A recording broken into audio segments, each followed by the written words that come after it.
Film theory. It's really, really boring, right? But it doesn't necessarily have to be.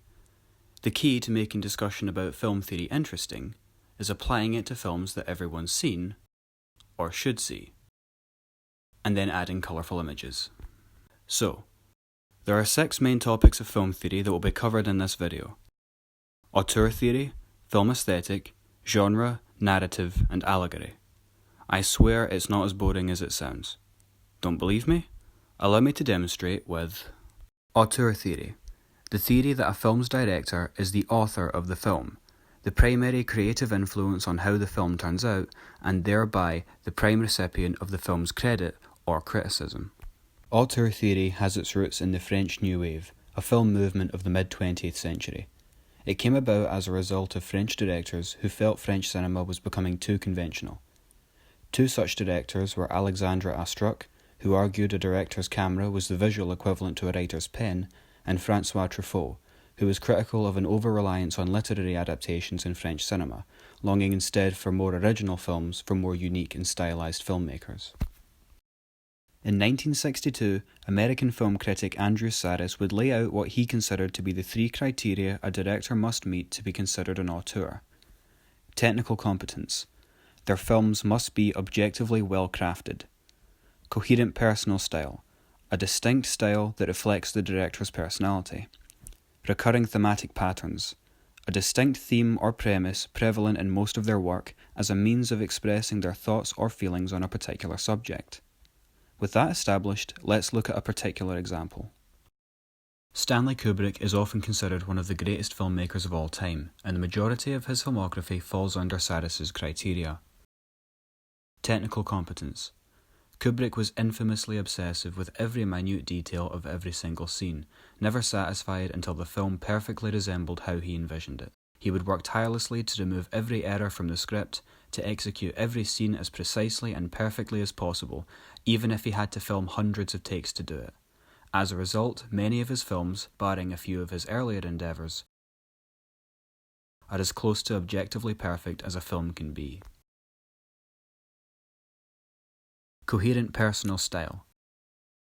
Being a photographer in his younger years, Kubrick developed a keen eye for visuals, and visually his films are unmistakable. Since films are literally motion pictures, he regarded camera movement as a major storytelling asset, shown by his frequent and varied use of zooms, sometimes fast for comedic effect, sometimes slow to build tension or prolong suspense. He also developed a distinct one-point perspective shot, used to show dimension while also serving a range of other purposes, such as following a subject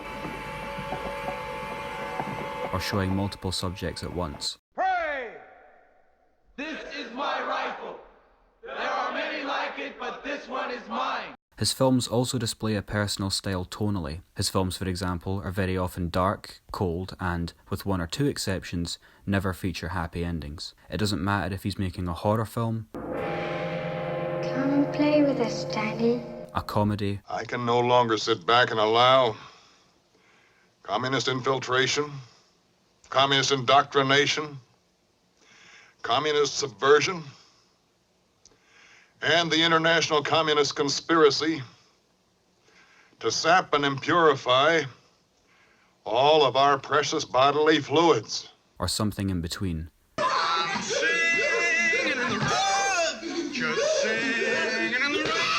His films are usually less than optimistic.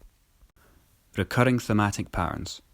The final proof that Kubrick fits the mould of an auteur is the recurring thematic patterns present in his films. Considering that his films are more often subject to interpretation than any other, with erratic results, listing all the themes present in his filmography could take hours. So for the sake of brevity, I'll use just one example, that example being dehumanization. Kubrick seemed to have an affinity for taking a character and destroying them. Several of his films track the dehumanizing process of 1 or more characters, usually leading to devastating results. Whether it's the general in Paths of Glory who views his troops as little more than cannon fodder, to Alex being stripped of his free will in A Clockwork Orange, to the degrading training process of the Marines in Full Metal Jacket. The presence of these themes across his work show that this was an idea that Kubrick was intrigued by and eager to explore, fitting Sarris's criteria of an auteur. With that out of the way, let's move on to film aesthetic, concerning the appreciation of beauty within a film as well as how an aesthetically pleasing film is achieved.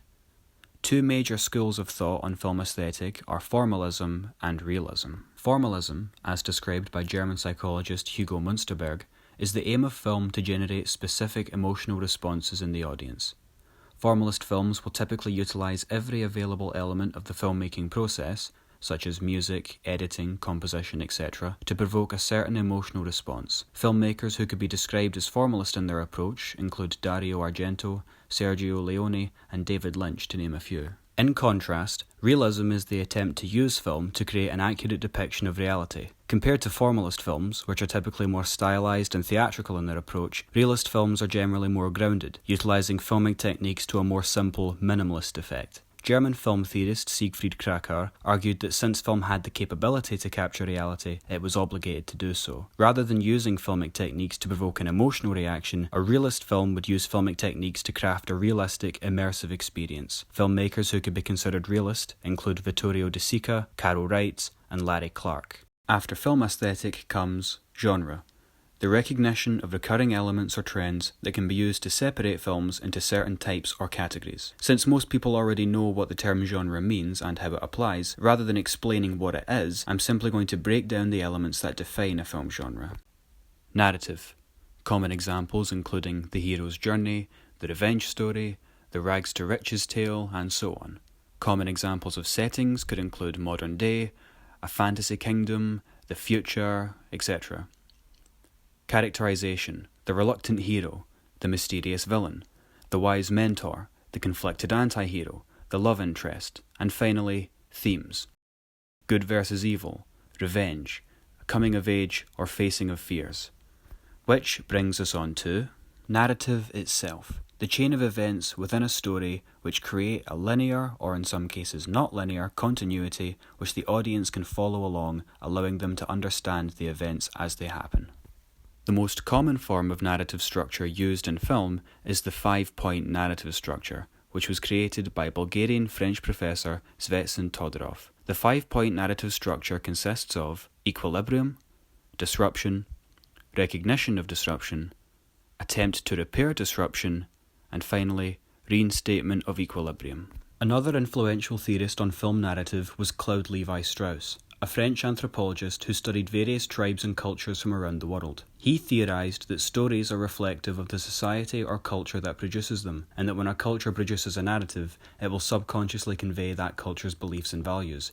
And as those beliefs and values change over time, so too will the narrative. Relating to film, this would explain why certain narratives within film that used to be popular no longer are, and why what's popular now may not always be. And with that, we move on to the final topic, allegory, an extended metaphor used in art to convey a specific meaning. Films that aim to make commentary on specific issues will often utilize allegory. They can be moral, socio-political, religious, or any other number of things. Essentially, they're a form of visual shorthand that a film can use to immediately convey something to the audience. One example of allegory being used in film would be the character of Roy Batty in Blade Runner. Blade Runner as a whole is steeped in religious metaphor, but most prominently regarding its antagonist Roy Batty, who the film casts as an archetypal fallen angel. Batty, a replicant designed to be superior to humans, turns renegade and leaves the supposed paradise of the off-world colonies and instead comes to the hell that is Blade Runner's interpretation of Earth in the future. He is demonic in the sense that he commits evil regularly,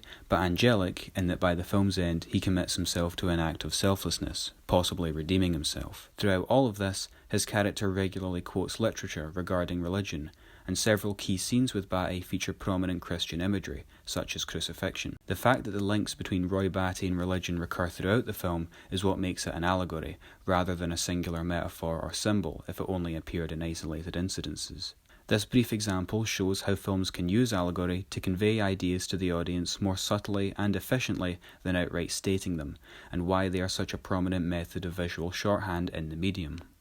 So there you have it. Hopefully I've succeeded in covering these topics in enough detail while still managing to make them interesting. Thank you for watching.